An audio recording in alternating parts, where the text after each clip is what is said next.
Request lagu favoritmu di fitur live chat Audio Plus aplikasi RCTI Plus.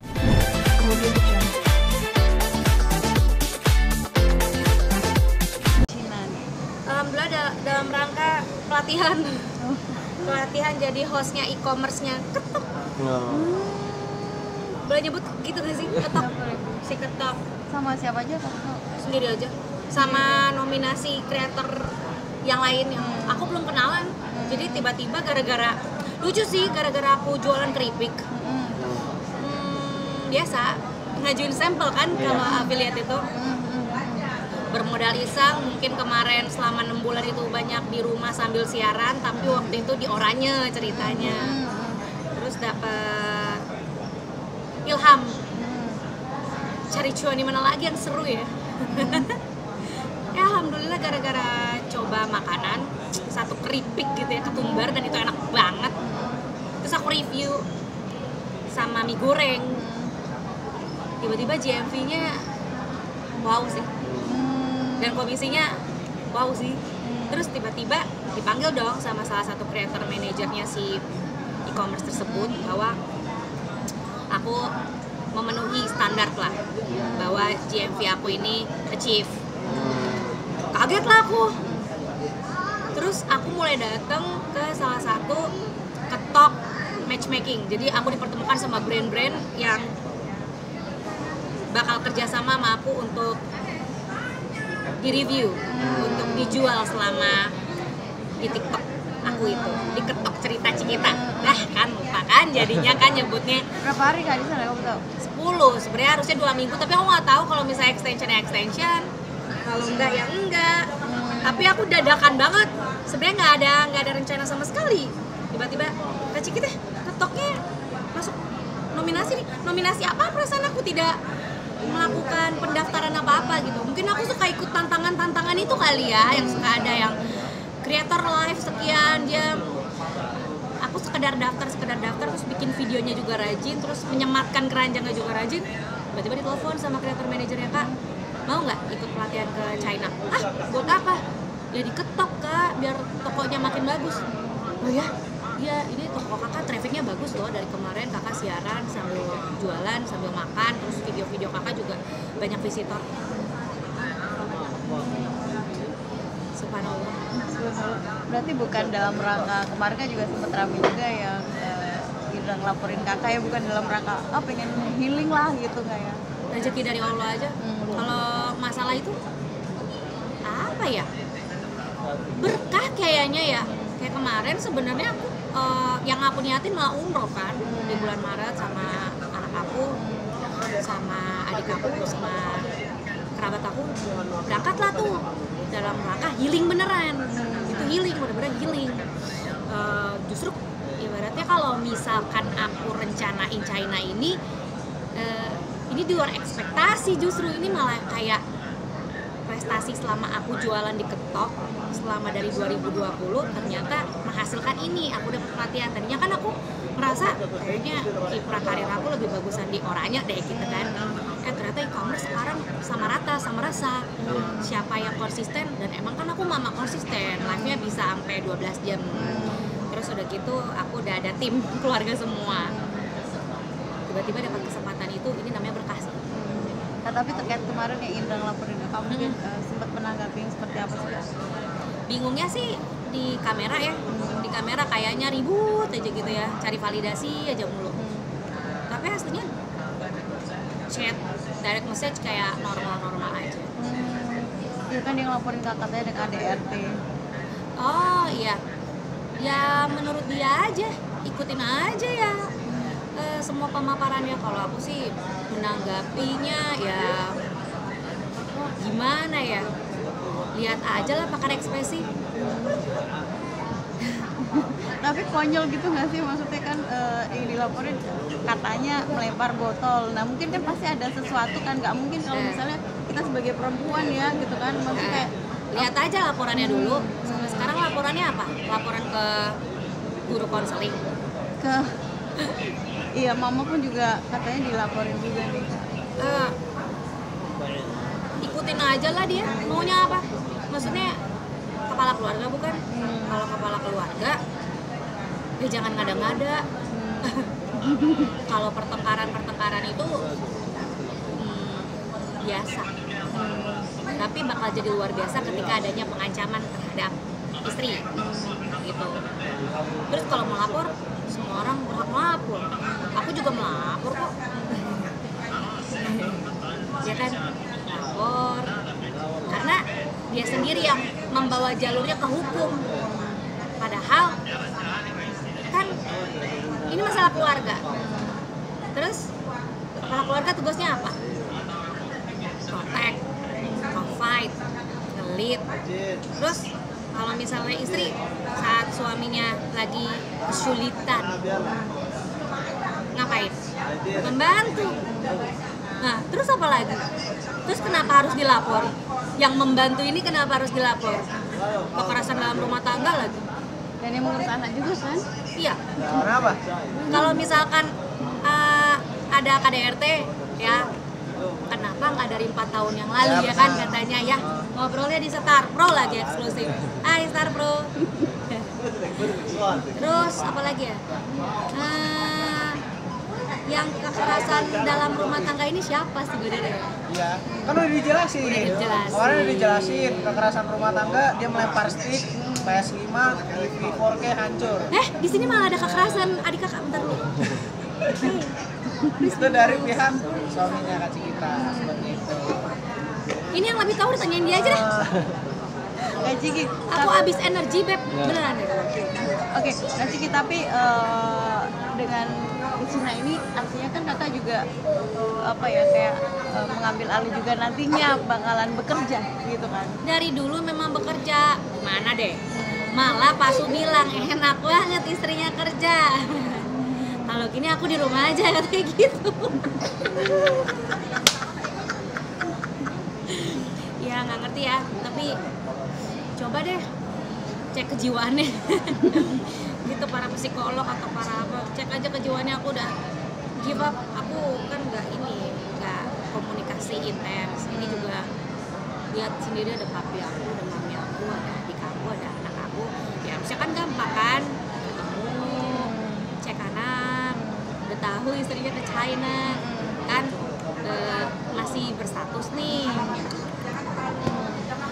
Ya itu tengok tuh anak, kagak ada pembatasan apa-apa, tidak ada pembatasan area apa-apa juga gitu. Cuman emang lagi ini aja lagi kumat kayaknya, karena lagi kumat ya, tambah lagi ada orang yang di sampingnya itu penengah ya, diingatkan lah, baru kenal 6 bulan, aku udah 9 tahun kenal sama Pak Su. Jadi haha. Oke, Kak Ciki, berarti anak-anak dititipin mamah ya? Anak satu Iya. sekolah itu di rumahnya kami, semua lagi pada di rumah kami. Terus tadi juga kita udah sempat hubungin juga untuk masalah KPR rumah. Debiturnya kan kebetulan si bapak gitu. Nggak dibayar apa gimana? Nggak dibayar. Bulan lalu aku bayar setor tunai ke bank dengan alasan dia nggak bisa bayar. Ya udah, berarti kan menyatakan bahwa ya udah kan aku yang juga yang bayar. Jadi aku nggak mau cari ribut aja. Udah nggak sanggup. Nah aku pergi kayak gini kan aku udah dalam rangka pekerjaan ya.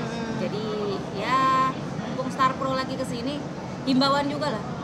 Payment itu biaya operasional rumah sama ada uang kegiatan anak yang belum dibayar juga.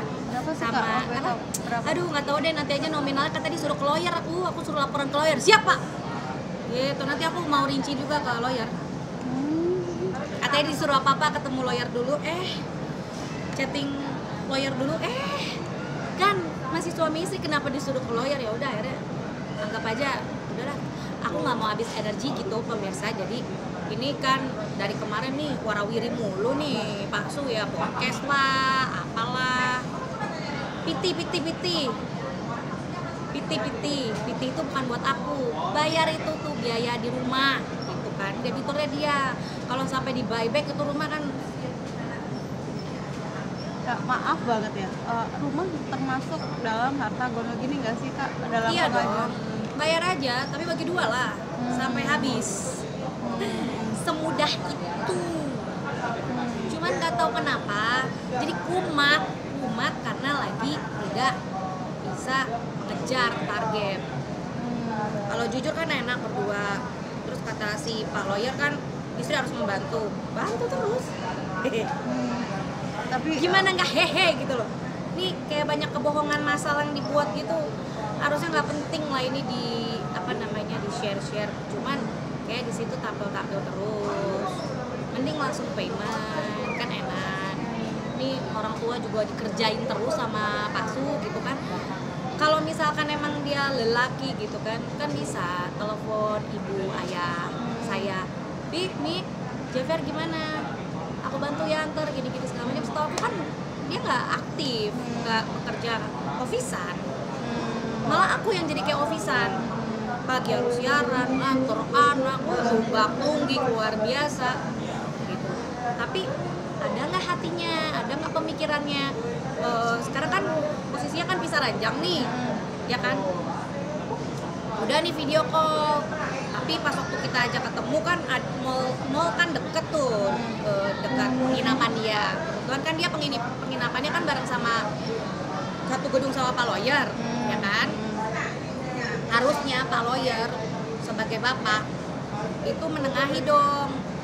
Aku kan waktu itu udah kirim surat somasi, tanggapan somasi, udah ceritain nih, reka adegan, pakai bahasa yang baik.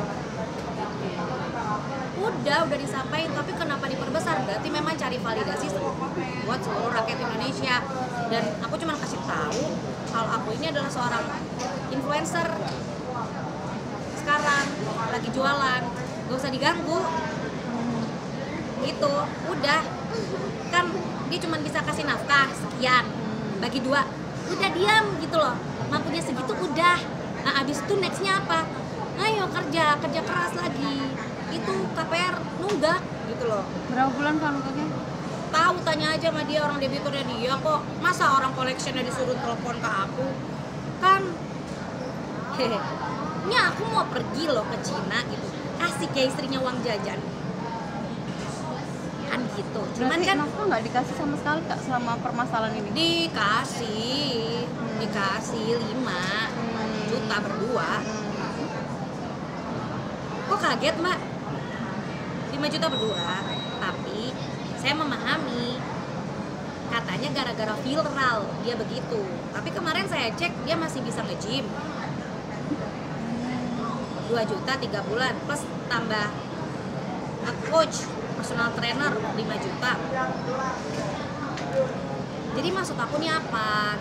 Cuman perkara laporan KDRT yang dibesar-besarkan seolah aku ini tidak nurut sebagai istri. Waduh, cek aja deh saksi bisu kiri kanannya dia. Cuman yang bikin kacau ini ya orang-orang yang di sekitarnya. Mohon maaf ya, kan udah lebih tua nih, Pak, Bu, kalau ada Ibu. Ini ngaco, apa sih? Kita juga cuma sama keluarganya doang kok di rumah itu. Kalau mau jadi harta gono gini, ini kan debiturnya dia. Kan bayarnya sama-sama, cuman lebih banyak aku yang bayar. Kadang-kadang misalnya cicilan-cicilan tuh ya, yang biasa gitu, yang kamu 10, aku 3 gitu. Misalnya gitu. Tapi ya memang dia porsinya lebih kecil. Nawin terus, tapi lama-lama sampai kapan? Kayak gitu. Ini bukannya masalah menginjak harga diri, tapi dia yang sendiri yang mempersilahkan dirinya untuk dikucilkan karena keadaan. Sebenarnya kan dia sendiri kan seorang financial advisor. Tapi insurance anak semua dimatiin, aku dimatiin, dilapsin. Laps. Jadi kalau mau buka sesuatu yang buruk banget gitu, hati-hati. Kan awalnya kenapa viral di media sosial itu, kenapa? Kan dia ngatain nyesel menikahi artis. Why? Karena keluarga saya diancam, by chatting.